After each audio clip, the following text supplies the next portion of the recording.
guys! Good morning! So today is Sunday, 4 o'clock in the morning. Ako po ay naghahanda na sa aking pong pagluwas sa Manila dahil ngayon po ang schedule ng aking creatine test para po sa aking pong treatment tomorrow na third cycle infusion chemotherapy.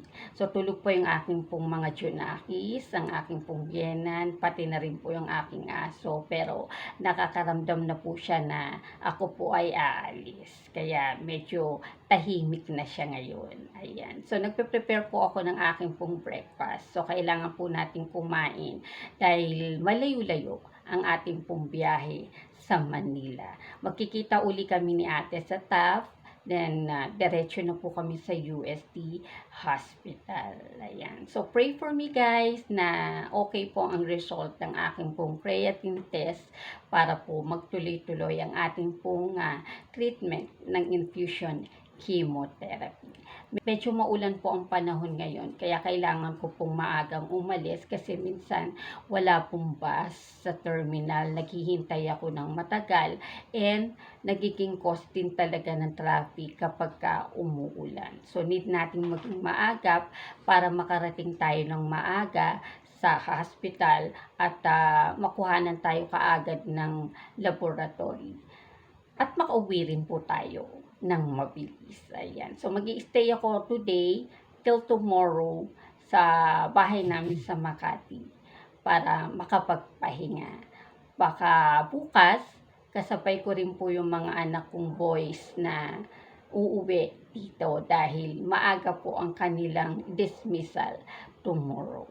So, see you again guys. Later, update ko po kayo sa magiging ganap sa aking pong treatment. Ayan. Thank you so much guys. Bye!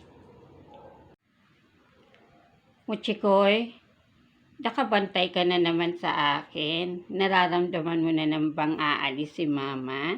Babalik din naman ako agad, Pepe. Sa Monday, uuwi agad si mama dito, ha?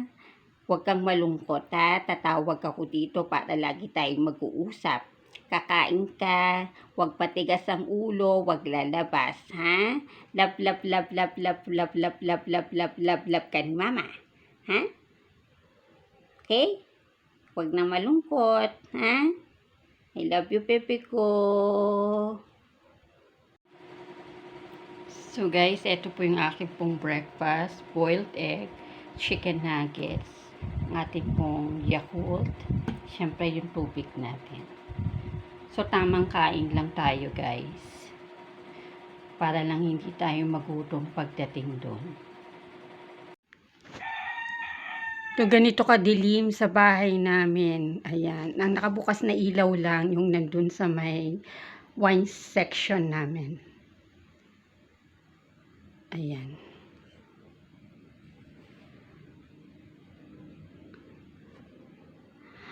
Pinatay ko na muna yung mga ilaw para hindi naman ako masyadong makaabala sa mga natutulog. Nagpahinga lang tayo ng konti guys. Inom na ako ng Yakult, then maliligo na ako. So guys, paalis na ako dito sa Alabang. Pabiyahin na tayo papuntang UST Hospital sa Manila.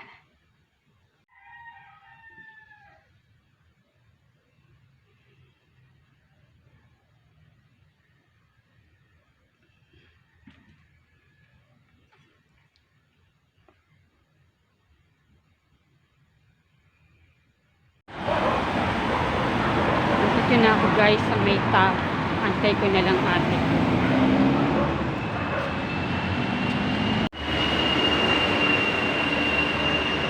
A few moments later.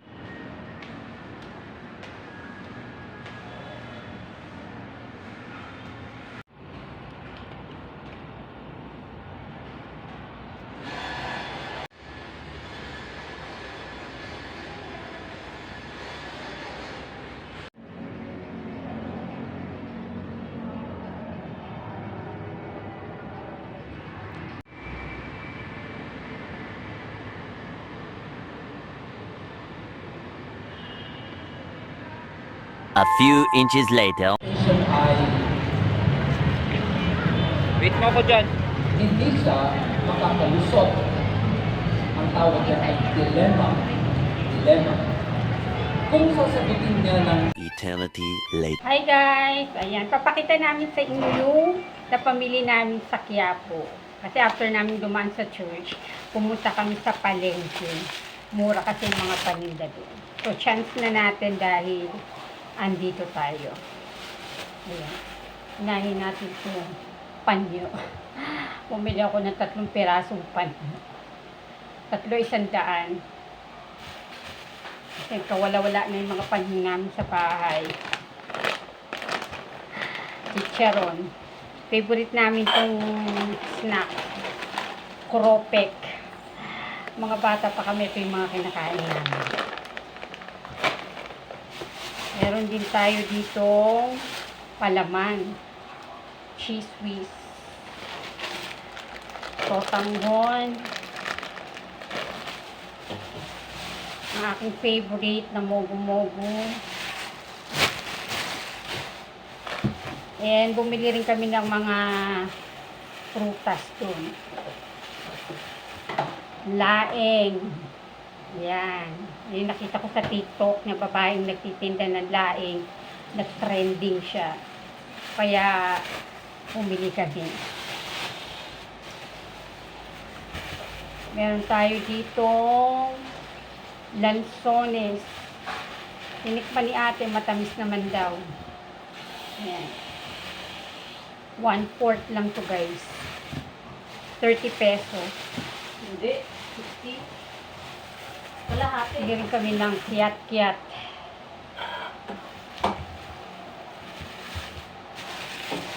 Meron din tayo dito manggang hinog. Ayan, manggang hinog yan guys. 3 peraso. Ayan ang ating apple. Ayan, apple.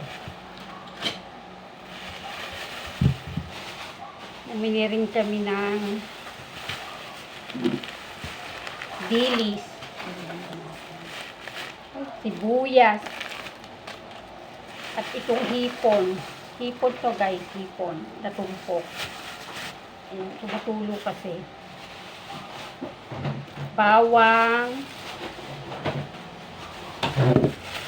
Itong kutsirol. Kutsinta. Ayan. So, yan yung mga binili namin sa Quiapo. And of course, para meron naman tayong pantawid sa ating lunch, kasi lunch time na, umili kami ng palabo. Ito yung sampagita. So, sabi ng ate ko, yung restaurant daw na yun, masarap daw magluto ng palabo kasi nakakain na sila minsan. Ayan. Pagbaba namin dito malapit sa amin, umili naman kami ng tinapay, monay, tsaka butter. Ayan guys, butter. Tulo ng ate ko eh. Ayan. Ayan yung aming mga pinamili sa Quiapo. Nakakapagod pero okay lang. Minsan lang naman tayo makadayo doon. Minsan lang tayo makadaan. So pagkakataon na natin makabili ng mga prutas na mura lang. So pahinga na tayo ngayon guys. Siyempre, magre-ready naman tayo para tomorrow sa akin pong 3rd cycle ng infusion chemotherapy. Ang aking pong creatinine test ay okay naman po yung result. So magtutuloy-tuloy po ang ating pong treatment. So that would be all guys for today. Thank you so much for watching. See you again next time. Until then, ingat, God bless, and happy lang. Bye-bye!